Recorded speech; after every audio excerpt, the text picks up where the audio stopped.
Hey, everybody, this is Rory McDonald from MacDon & Associates coming to you with the next episode of Tuesdays with Rory. Here in the studio today, I have a friend and what feels like family here, Jessica Glenn and little baby Cammie Glenn here in the studio. Jessica just recently started a business within the last year, 2 years? Yeah, within the last year. Within the last year, all revolving around sleep and helping families, specifically parents, help their children learn how to sleep. But without further ado, I'm going to let you go ahead and intro yourself, and we'll kind of go from there. Yeah. Well, thank you so much, Rory, for having me here. I really appreciate it. We love the McDonald's. So it's an honor to be here today. So my name is Jessica. I'm a mom of 3. Cammie here's my youngest. She's 12 weeks. But I have a background as a pediatric physical therapist. I've been doing that. I've been a PT now for 10 years and a pediatric PT for 6 years in Detroit, downtown. And just as a mom, I'm sure you guys all to all the fellow parents out there know just the difficulties of sleep when it comes to infants, even toddlers, and with our first and second, especially with our second, she was premature and she was early and just had a lot of trouble getting her to sleep. And so reached out, got help for ourselves to be able to train our kids how to sleep well, how to fall asleep, and how to stay asleep. And after being able to do that with our older 2, just became passionate about wanting to help other families do the same. We know just the effects of the exhaustion on your own well-being, and so it was such a help for our marriage and for our family, for our kids to be able to sleep well. And so about a year ago, last year, went ahead and got certified as an infant and toddler sleep consultant. And since then have started my own business to be able to help and support other families and coach them and give them the tools and techniques to be able to help their kids establish some good independent sleep habits. Yeah. And just to give you guys a quick idea too, of like just how broad this is going. So you have clients here, not only within Michigan, but you have clients all over the world. You have one over in London. Yes, in the UK. In the UK that you've worked with really as a means of taking them from a position where, hey, I'm not getting sleep. Yes. Now I'm getting sleep, or things have changed in order for us to improve the sleep that's happening within our home, not only for our baby. Right. But for us. Yes. Which sounds like a selfish thing to say, but it's not at all. Like it's important. No. It's incredibly important. Yes. You said it, for your marriage, for your family, for your job, for your well-being, for all of that stuff. Yeah, absolutely. And I was telling, Rory, before we got started here, that after our second, moms, it's a huge role with all the hormones, postpartum, depression and anxiety and even the lack of sleep can affect that. But even for dads, my husband had some anxiety after our second, just because she was not sleeping. And so after we were able to get that resolved, it had a huge impact on just that resolving, and just the health of our marriage, being able to put our kids down at night, consistently, having a routine, knowing that they're going to be in bed, they're going to be asleep, and we're going to get a few hours of downtime, whether that's we hang out together or we're able to just do something separately, but just to be able to have some time at the end of the day after chasing around little ones is helpful. Yep. 100%. I want to come back to this, and we didn't talk about this before, but one of the things that you said earlier is this is something that when you had babies, your second, not Cammie, Juju, Juliet, sorry. You reached out to somebody and said, hey, I know that this is something that you're helping other people with when it comes to sleep. Is that kind of what? Yeah. With my first, he was definitely a little easier. Micah was easier to train. He kind of fell into a routine, and I had talked to other moms at that time too, and they had given me a few suggestions. I read a few books, but then with our second, she was challenging, and for me, I thought, what am I doing wrong? I told Joanne, I just can't figure this out. I'm missing something, and yes, I reached out, asked for help. There's nothing wrong with asking for help, getting some help, and someone else just kind of. It was just that it was this little piece that I was missing, this little puzzle piece that I was missing for her sleep. And once I had that, things just clicked and they fell into place for her. And she's been great ever since. So that was huge for us. Yeah. And the reason why I bring that up is because this isn't just this is a sleep thing. Mm-hmm. This is a growth thing for people in general. Like I can think back to like when it comes to buying a house, I'll relate it to this. We bought a house. I didn't have a real estate license, didn't have anything to do with that. Right. Had an experience that I enjoyed when it came to that. And I thought, you know what, this is a service that I want to be able to provide for people. And I think I can do it better than even the wonderful service that I had. But let me bring my heart into it now. Let me bring my love for Jesus into it now. Let me bring my, true heart of just wanting to take care of people into this. And I see the exact same thing when it comes to your business with the Sleep Sweet project, what it is that you're doing and what it is that's happening here too. So with that being said, obviously you've got people who are all around the United States, all around the world that you're working with. With those, what sort of feedback, what sort of growth are you seeing with those parents? And get as in depth with this as you can, because I really want people. I wouldn't have you on the podcast if this was not a value for people out there. I serve a lot of families, and I know that they listen to this podcast. And so the simple fact that, like, just off the top of my head, there's 3 families that I just worked with that have just had or are having babies. And I know that this is a normal thing, because oftentimes you just go, I can do this on my own. I can figure it out. My sister one time had a baby, and now I can figure it out from her. And it's like, wait a second. Like, it doesn't mean she did everything perfect. It doesn't mean that she did everything right. And this might be one of the areas that you could even coach your sister on once you learn it. Right. And so just help us to kind of navigate what kind of success stories, what kind of things have you heard post working with some of the families that you've been working with? Yeah. And like you were saying, been able to work with people, here in the US, and then even in the UK, just the beauty of technology, we can do something over Zoom or pick up the phone or through email or text. And so with that, yes, able to reach a lot more people than just the local area that I'm in. But some of the ways that I've been able to help families, one in particular, she was coming up, finishing the end of her maternity leave. This was her first baby, and the first one can be a doozy.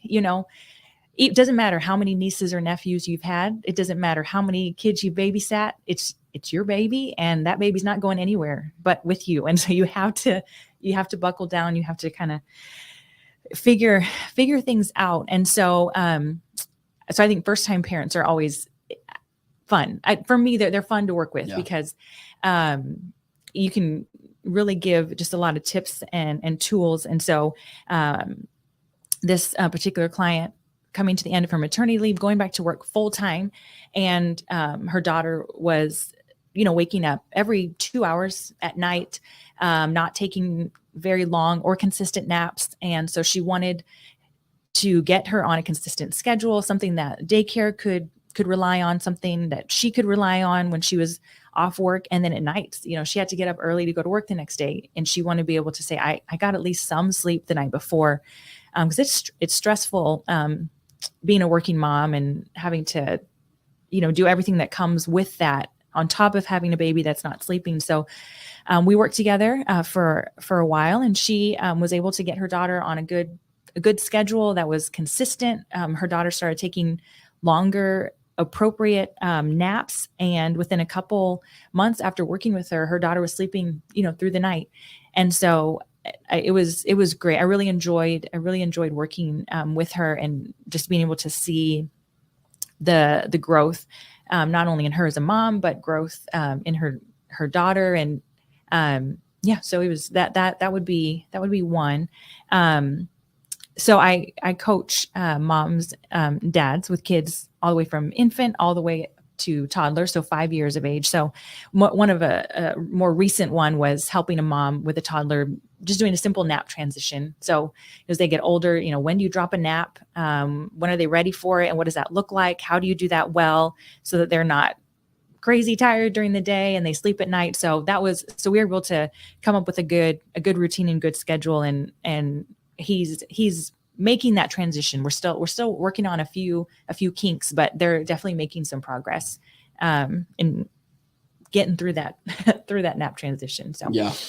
No, that's one of the things that I can remember with our kids too, is like you finally get them to learn how to sleep and they're consistent. And then it's like, oh my gosh, they're sleeping too much. right. You know, Yes. like, Yeah. We gotta cut- or they're supposed to be sleeping and they ain't sleeping. exactly. You know? Yes. And what's changed? Yeah. You kind of gotta Yeah. figure all that out. Right. Adjust, fine tune Yes. a little bit. Yeah. Yes. No, I can definitely understand it. So what is, for somebody out there who's listening to this and they're going, hey, this is something that I think would be of a ton of value for my family. Mhm. What does it look like for them to start off and have a conversation? We've got your website that's scrolling across the screen. Yeah. Obviously, that's one way for them to get a little bit of a better idea of who you are, what you're all about, Yes. and what you bring to the table when it comes to this. But for those out there who are just going, hey, I just want to go a little bit more in depth. What is like the initial conversation? What can people kind of expect in that like 15-minute? Mhm. Hey, Jessica, let's jump on a phone call. Can I talk to you? Can I just share with you what it is that's going on? Yeah. What does that look like? Yeah. So the best next step would be to set up a discovery call with me. So it's completely free. It's a 15-minute consultation where I sit down, usually over Zoom, a face-to-face meeting with parents, and they can share. These are the difficulties. These are the sleep challenges and the struggles that we're having. This is what I would like to see. These are my goals. And I can share with them a little more about who I am, what I do as a sleep consultant in coaching parents in independent sleep with their kids. And then the next steps from there. So how I think and I know that I can help them and what next steps they need to take. So the discovery call would be the best next step for them. Okay. So jumping on a discovery call and Mhm. having a conversation with you. Yeah. So that's awesome. For any parents out there who listening to this are going, hey, this would be a ton of value to me, to my husband, to my wife, whoever it might be, or to my grandkids or, Mhm. Nieces and nephews that, are struggling when it comes to getting sleep, having just had a baby. I would highly, highly suggest reaching out and having a conversation with Jessica. She's not going to pressure you over the phone and try and sell you on something. Sure, her heart behind this is truly, hey, I want you as a family, not just your baby, but you as a couple, you as a husband, you as a wife, and your other children in the home to be able to get sleep, to be able to be rejuvenated when it comes to that sleep. Yes. Yes. And I think that sometimes when it comes to sleep training, I think when moms hear that word, I think the first thing that people think of is cry it out. I'm going to put my baby in this room, in the crib by themselves. I'm going to walk out and I'm not going to go back in and they're just going to cry forever. And I just want to say that's not the go-to. That's not the strategy or the technique. I like to get to know the parents and families and know, what are you comfortable with? And how can I work with you, your parenting style?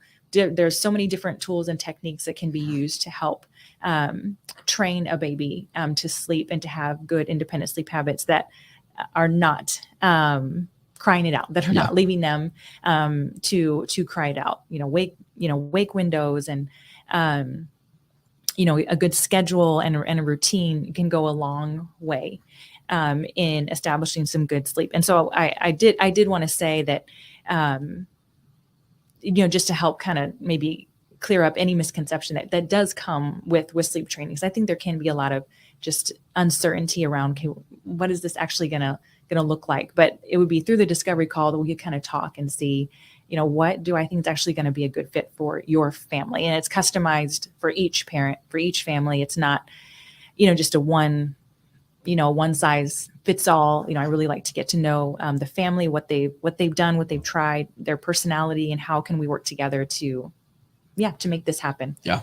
Can you share too the verse that all this is coming out of? Yeah.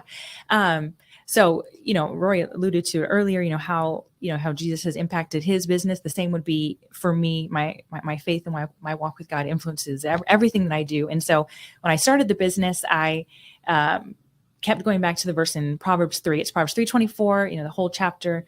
It has the famous verses about trust in the Lord with all of our heart, not leaning on our own understanding. But later on in the chapter, it talks about just the blessing of having wisdom and wisdom that comes from God. And one of those verses, which I can read it, says, if you lie down, you will not be afraid. And when you lie down, your sleep will be sweet.